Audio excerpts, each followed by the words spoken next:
Current affairs ಈ ಕಾರ್ಯಕ್ರಮದ ಪ್ರಾಯೋಜಕರು Shivadas the Samsung exclusive store. ಈ ದಿನದ ವಿಶೇಷ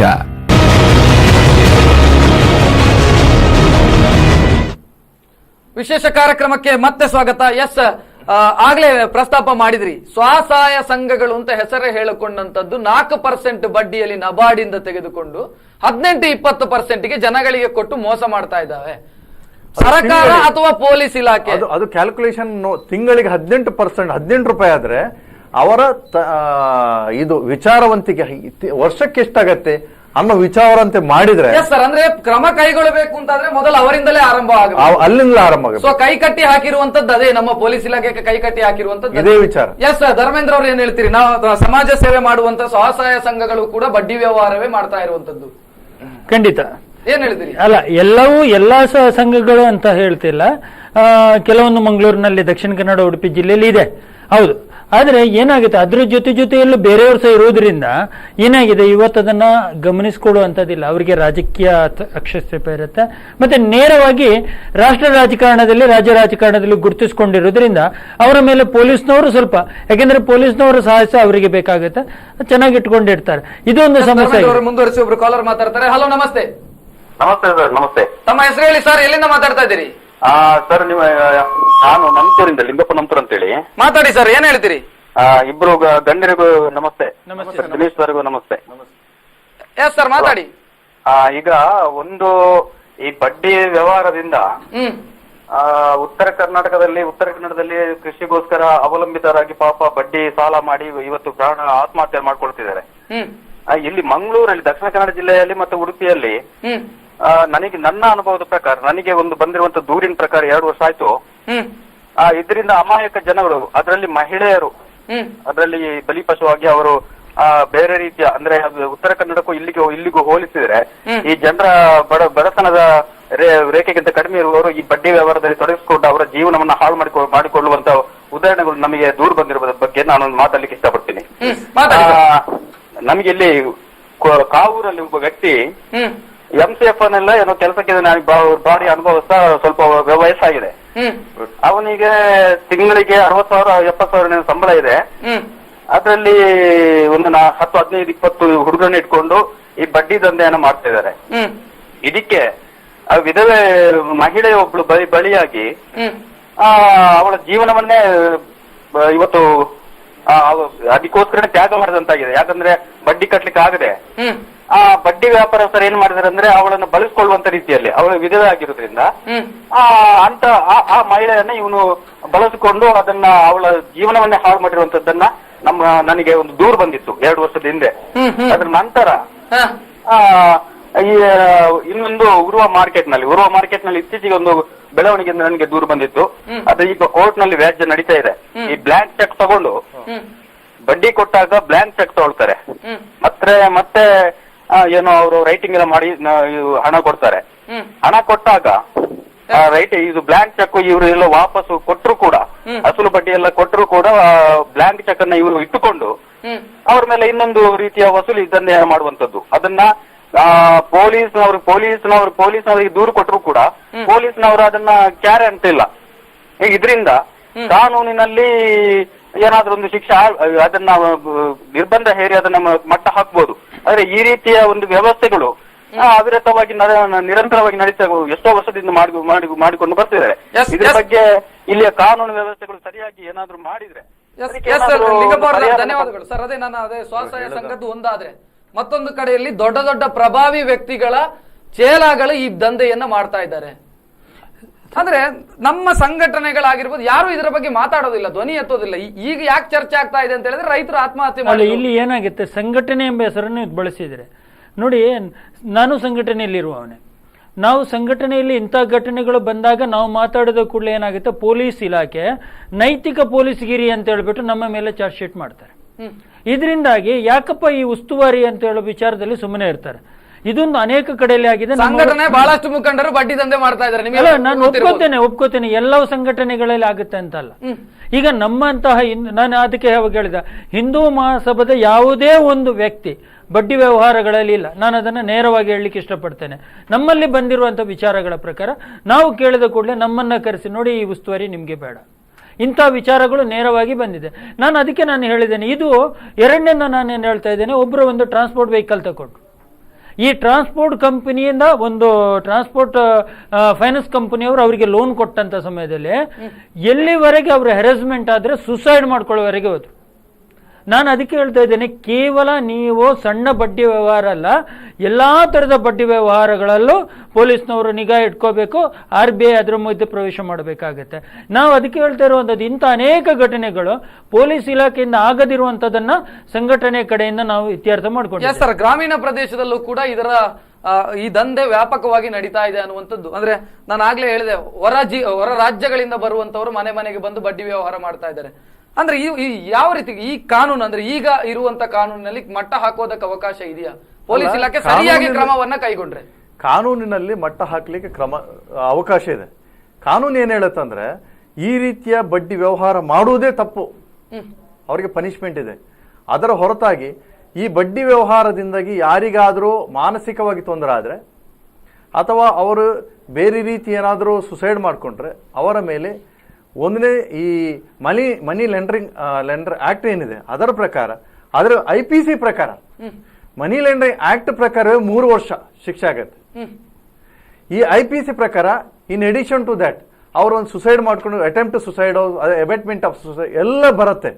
ಆನಂತರ ಫೋರ್ಜರಿ ಬರುತ್ತೆ. ಫೋರ್ಜರಿ ಏನಂದ್ರೆ, ಯಾವುದೇ ಬಡ್ಡಿ ವ್ಯವಹಾರ ಮಾಡುವ ಚೆಕ್ ತಗೊಳ್ತಾನೆ, ಬೇರೆ ಏನೋ ಡಾಕ್ಯುಮೆಂಟೇಶನ್ ಮಾಡಿರ್ತಾನೆ, ಆ ಡಾಕ್ಯುಮೆಂಟ್ಗೆ ಎಷ್ಟು ಅಮೌಂಟ್ ತಗೊಂಡಿದೆ ಅನ್ನೋದು ಬರೆಯೋದಿಲ್ಲ. ಹಾಗಾಗಿ ಅಲ್ಲೂ ಕೂಡ ಫೋರ್ಜರಿ ಆಗತ್ತೆ.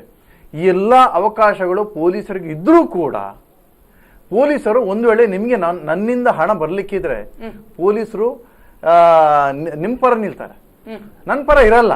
ಅವರಿಗೆ ಲಿಂಗಪ್ಪ ಅವರು ಸ್ವಲ್ಪ ಸಾಮಾಜಿಕ ಕಾರ್ಯಕರ್ತರು, ದಲಿತ ಸಂಘರ್ಷ ಮುಖಂಡರು ಅವರು ಹೇಳಿದ್ರಲ್ಲಿ ನಾನು ಮತ್ತು ಹೇಳ್ತಾರೆ, ಅವ್ರು ಎಲ್ಲ ಇನ್ಸಿಡೆಂಟ್ ಹೇಳಿದ್ದಾರೆ. ಆದ್ರೆ ಮಹಿಳೆಯರುಗಳನ್ನ ಉಪಯೋಗ ಅಂದ್ರೆ ಆ ಬಡ್ಡಿ ಕೊಡುವವ ಅವ್ರು ಹೇಳಿದ್ದು ಅವರ ಲೈಂಗಿಕ ಇದು ಅವರ ಇದು ಮಾಡಿದ್ದಾರೆ ಅನ್ನೋದು, ಆ ರೀತಿಯ ಬಳಕೆ ಮಾಡಿಕೊಳ್ಳುವಂಥದ್ದು ಅಲ್ಲೇ ಮಟ್ಟಕ್ಕೆ ಹೋಗ್ತದೆ. ಆದ್ರೆ ಪೊಲೀಸರು ಇಂತಹ ವಿಚಾರಗಳನ್ನ ಇದು ನಮ್ಗೆ ಬರ್ತಾ ಇಲ್ಲ. ಅಂದ್ರೆ 2 ವಿಚಾರ ಇರುತ್ತೆ. ಒಂದನೇದಾಗಿ ಪೊಲೀಸರು ಕೂಡ ಫೈನಾನ್ಸ್ ಪರವಾಗಿರುವಂಥದ್ದು, ಮತ್ತೊಂದಿರೋದು ಪೊಲೀಸರಿಗೆ ಯಾವ ಕಾನೂನಿನ ಅಡಿಯಲ್ಲಿ ತಾನು ಅಲ್ಲಿ ಕಾನೂನು ಕ್ರಮ ಕೈಗೊಳ್ಳಬಹುದು. ಈ 2 ವಿಚಾರಗಳಿರುತ್ತೆ.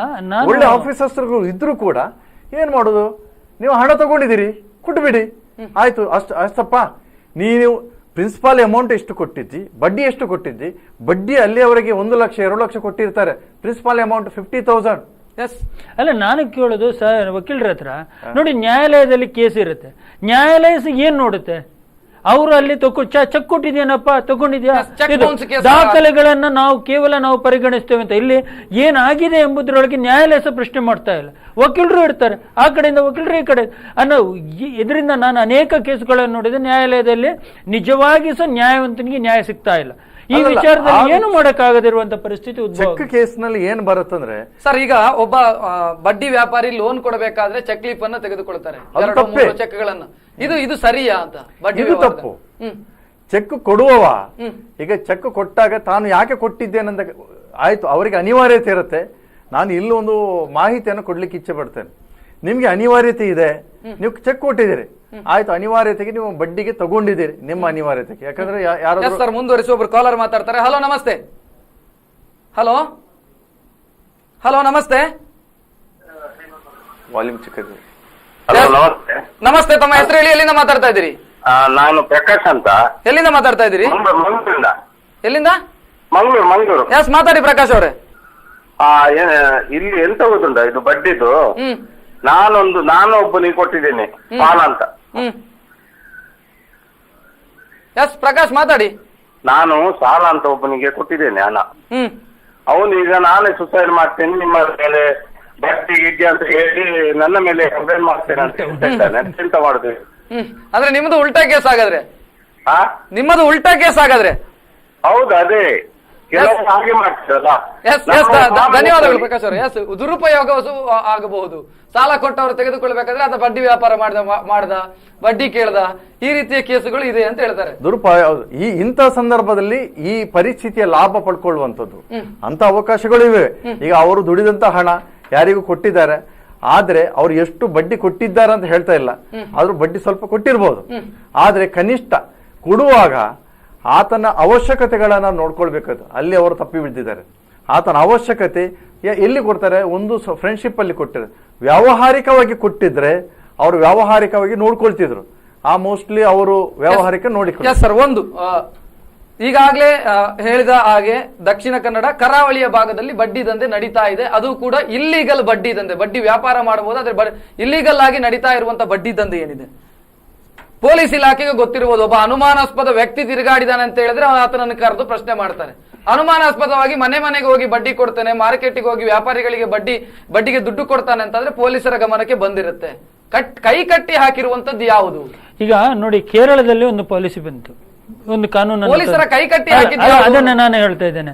ಕೇರಳದಲ್ಲಿ ನೀವು ಬ್ಲಾಂಕ್ ಚೆಕ್ ಅನ್ನ ತಗೊಳ್ಳೋಕಿಲ್ಲ, ಅಥವಾ ಯಾವುದೇ ಅದರೊಳಗೆ ಮೇಲೆ ರೈಡ್ ಮಾಡಿ ಎಲ್ಲಾ ಕಡೆ. ಅವಾಗ ಏನಾಯ್ತು, ಕೆಲವರು ಅದನ್ನು ಮಂಗಳೂರಿನಲ್ಲಿ ಅಡಗಿಸಿಡುವಂತ ಪ್ರಯತ್ನಗಳಾಯ್ತು. ಇಂಥ ವ್ಯವಸ್ಥೆಗಳು ಕೇರಳದಲ್ಲಿ ಆಗಿದೆ, ಅಲ್ಲಿ ಪೊಲೀಸ್ನವರು ಸಾಥ್ ಕೊಟ್ರು. ಇಲ್ಲಿ ಏನಾಗಿದೆ, ನಾನು ಆವಾಗ ಪ್ರಾರಂಭದಲ್ಲಿ ಹೇಳಿದಾಗೇನೆ, ಇಲ್ಲಿ ಪೊಲೀಸ್ನವರು ನೇರವಾಗಿ ಇದ್ರೊಳಗೆ ಇನ್ವಾಲ್ವ್ ಆಗಿರೋದ್ರಿಂದ ಪೊಲೀಸ್ನವರು ಏನ್ ಮಾಡ್ತಾರೆ, ಅವರೊಳಗೆ ಅವರು ಫೈಟ್ ಮಾಡಕ್ ಸಾಧ್ಯತೆ ಇದೆ. ಈಗ ಉದಾಹರಣೆಗೆ ಒಬ್ಬ ಪೊಲೀಸ್ ಅಧಿಕಾರಿ 1 ಲಕ್ಷ ಅಥವಾ 10 ಲಕ್ಷವನ್ನು ಬಡ್ಡಿಯಲ್ಲಿ ಕೊಟ್ಟಿದ್ನ ಅಂತ ಇದ್ರೆ ಅವನು ಯಾರನ್ನೇ ಅರೆಸ್ಟ್ ಮಾಡಬೇಕಾಗತ್ತೆ? ಅದು ಅವನ ಮೇಲಿನ ಅಧಿಕಾರಿ. ಇಂಥ ವ್ಯವಸ್ಥೆ ಪೊಲೀಸ್ನವರಲ್ಲೇ ಇದೆ.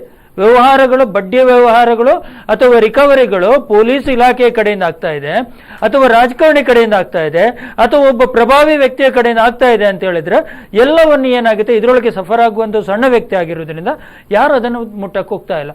ಒಂದು ವೇಳೆ ಆ ವ್ಯಕ್ತಿ ನ್ಯಾಯಾಲಯದಲ್ಲಿ ಪ್ರಶ್ನೆ ಮಾಡಿದಂತ ವ್ಯವಸ್ಥೆಯಲ್ಲಿ ನ್ಯಾಯಾಲಯ ಕೇಳುತ್ತೇನು, ಹೌದು ನಿನ್ನ ಹತ್ರ ದಾಖಲೆ ನಿನ್ನ ನೋಡಿ. ಇವತ್ತು ನಾನು ಒಂದು ಖಾಸಗಿ ಬ್ಯಾಂಕಿಗೆ ಹೋದ್ರೆ ಅವ್ರು ಏನ್ ಮಾಡ್ತಾರೆ, ಒಂದು 25 ದಾಖಲೆಗಳನ್ನ ಇಡ್ತಾರೆ, ನೋಡಿ ಇಲ್ಲಿ ಹಾಕಿ ಅಂತ.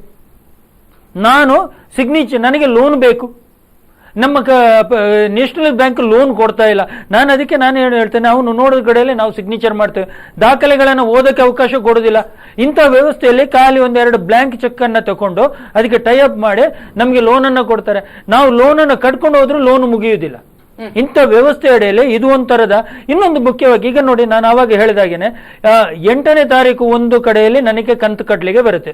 ಆ 8ನೇ ತಾರೀಕು ತಪ್ಪಿ 9ನೇ ತಾರೀಕು ಆದ್ರೆ ಈ ಕಂತನ್ನ ಟೋಟಲಿ ಆಗಿ ಇದು ಮಾಡಿ ಇದರ ಮೇಲೆ ತಿರುಗಿ ಪೂರ್ಣ 1 ವರ್ಷದ ಅಥವಾ ಎಷ್ಟು ವರ್ಷಕ್ಕೆ ನಾವು ಲೋನ್ ಅನ್ನ ತೆಗೆದಿದ್ದೇವೆ ಅಷ್ಟಕ್ಕೆ ಪೂರ್ಣವಾದ ಯಾವುದನ್ನ ಇಂಟ್ರೆಸ್ಟ್ ಅನ್ನು ಹಾಕಿಬಿಟ್ಟು ಅದು ತಿರುಗಿ ಅದರೊಳಗೆ ಚಕ್ರ ಬಡ್ಡಿ, ವಕ್ರ ಬಡ್ಡಿ ಎಲ್ಲ ಸೇರಿ ಅದನ್ನ ಒಬ್ಬ ವ್ಯಕ್ತಿ ತೆಗೆದುಕೊಳ್ಳದೆ ಅಥವಾ ಅದನ್ನ ಕಟ್ಟಕ್ಕೆ ತೀರದಿರುವಂತ ಪರಿಸ್ಥಿತಿ ಬರುತ್ತೆ. ನ್ಯಾಯಾಲಯ, ಅದಕ್ಕೆ ನಾನು ವಿನಂತಿಸುವುದಿಷ್ಟೇ, ನ್ಯಾಯಾಲಯ ಸೂಕ್ತವಾಗಿ ಗಮನಿಸ್ಕೋಬೇಕಾಗತ್ತೆ.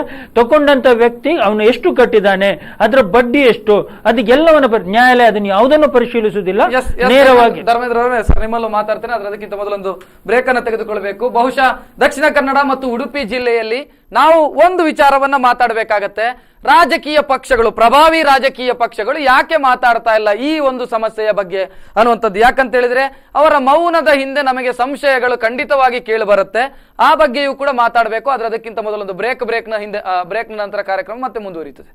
ಕರೆಂಟ್ ಅಫೇರ್ಸ್ ಈ ಕಾರ್ಯಕ್ರಮದ ಪ್ರಾಯೋಜಕರು Shivadas, the Samsung exclusive store.